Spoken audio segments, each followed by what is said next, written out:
Hi hello welcome to Lavanya great information. Friends எல்லாருமே எப்படி இருக்கீங்க? நான் ரொம்பவே நல்லாயிருக்கேன். இன்றைக்கி நம்ம வீடியோவில் என்ன பார்க்க போகிறோன்னு பார்த்தீங்கன்னா, இது வந்து வாலண்டியர்ஸ்க்கு வந்து ஒரு முக்கியமான ஒரு இன்ஃபர்மேஷனே சொல்லலாம். அதாவது பார்த்திங்கன்னா ஒரு சந்தோஷமான விஷயம்னு சொல்லலாம். என்னன்னு சொல்லிட்டு பார்த்திங்கன்னா, அதாவது நம்ம நிறைய பேர் வந்து வாய்ப்புக்காக தான் வந்து காத்துக்கிட்டு இருக்கோம். அந்த ஒரு வாய்ப்பை வந்து நம்ம இதை பயன்படுத்திக்கலாம். ஏன்னா வாய்ப்புகள் வரதே ரொம்ப ரொம்ப குறைவு. அதில் வந்து நமக்கு கிடைச்ச வாய்ப்பை கண்டிப்பாக யூஸ் பண்ணிக்கணும்னு தான் நான் ஒவ்வொரு வீடியோவிலும் உங்களை மோட்டிவேட் பண்ணுவேன். அதே மாதிரி தான் நான் இந்த விஷயத்துலேயும் நான் வந்து சொல்லியிருக்கேன். என்ன தாங்க அது சர்ப்ரைஸ் சேர்க்காமல் சீக்கிரம் சொல்லிவிடுங்க அப்படின்னு சொல்கிறீங்களா? சரி, ஓகே, நீங்கள் நினைக்கிறது எனக்கு நல்லாவே புரியுது. அதாவது பார்த்திங்கன்னா ஐடிகே 2.0ல இருக்கிறவங்களுக்கு ஒரு பிக் பிக் பிக் பிக் வாய்ப்பு வரப்போகுது. என்ன வாய்ப்பு அப்படின்னு சொல்லிட்டு கேட்டிங்கன்னா, பேச்சு போட்டி, ஓவியம், கோலப்போட்டி, இந்த மாதிரி உங்களுக்கு இருக்கிற திறமையை நீங்கள் வந்து வெளிக்காட்ட போகிறீங்க. எங்கன்னு பார்த்தீங்கன்னா நம்ம கலெக்டர் ஆஃபீஸில் தாங்க.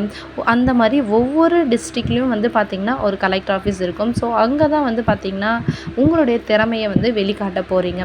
ஸோ இது வந்து என்றைக்குன்னு சொல்கிற டேட் இன்னும் சொல்லலை. ஆனால் வந்து லிஸ்ட்டு மட்டும், அதாவது உங்கள் பேர், வாலண்டியர் ஐடி, ஃபோன் நம்பர், உங்களுடைய விருப்பத்தையும் வந்து சொல்லியிருக்காங்க. ஸோ அந்தந்த லோக்கல் குரூப்பில் கண்டிப்பாக அந்த மெசேஜ் வந்து உங்களுக்கு ஃபார்வர்ட் ஆகிருக்கும். ஸோ மறக்காமல் நீங்கள் இதிலெல்லாம் கை தேர்ந்தவங்களாக இருந்தீங்கன்னா இந்த வாய்ப்பை வந்து பயன்படுத்திக்கோங்க.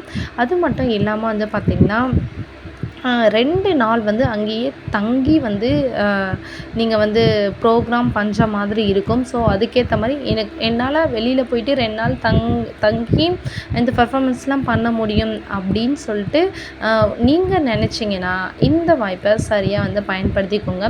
நிறைய பேருக்கு இருக்கிற பெரிய பிரச்சனை இந்த தங்கிறது தான் சொல்லி நினைக்கிறேன். ஏன்னா நிறைய பேர் வந்து நம்ம எல்லாமே லேடிஸ் தான். லேடிஸும் போது அன்மேரிட் வந்து ரொம்பவே குறைவாக தான் இருக்கிறாங்க. நம்ம வந்து மேரிடுன்னும் போது நிறைய பேர் வந்து இப்போது செப்ரேட்டாக தான் வந்து வாழ்ந்துட்டு வராங்க. ஏன்னு பார்த்திங்கன்னா இப்போது கூட்டு குடும்பன்றதே ஓரளவுக்கு தான் வந்து இருக்குது. எல்லாமே தனித்தனியாக வந்து போயிட்டாங்க. ஸோ அந்த மாதிரி டைமில் நீங்கள் வந்து கூட்டு குடும்பத்தில் இருந்தீங்கன்னா கண்டிப்பாக இந்த வாய்ப்பை பயன்படுத்துகிறேன். ஏன்னா குழந்தைங்கள பார்த்துக்கிறதுக்கு ஆள் இருப்பாங்க. ஸோ செப்ரேட்டாக இருக்கிறவங்களுக்கு கொஞ்சம் கஷ்டம்தான். ஸோ நீங்கள் வந்து இந்த வாய்ப்பை பயன்படுத்திக்கணும்னு நினச்சிங்கன்னா மறக்காமல் உங்களோட பேரை வந்து பதிவு செஞ்சுட்டு இந்த நிகழ்ச்சியில் நீங்கள் கலந்துக்கிட்டு எப்படி இருந்ததுன்னு சொல்லிட்டு மறக்காமல் நம்ம சேனலில் கமெண்ட் பண்ணுங்கள். தேங்க்யூ ஃப்ரெண்ட்ஸ், தேங்க்யூ ஃபார் வாட்சிங். அது மட்டும் இல்லாமல் நம்மளோட சேனலில் வந்து பார்த்திங்கன்னா ஐடிகே மட்டும் இல்லாமல் கொஞ்சம் என்டர்டைன்மெண்ட் வீடியோஸும் நான் வந்து அப்லோட் பண்ணியிருக்கேன். ஸோ அதுக்கும் நீங்கள் வந்து சப்போர்ட் பண்ணுன்னு சொல்லிட்டு நான் உங்களை கேட்டுக்கிறேன் ஃப்ரெண்ட்ஸ். தேங்க்யூ ஃபார் வாட்சிங்.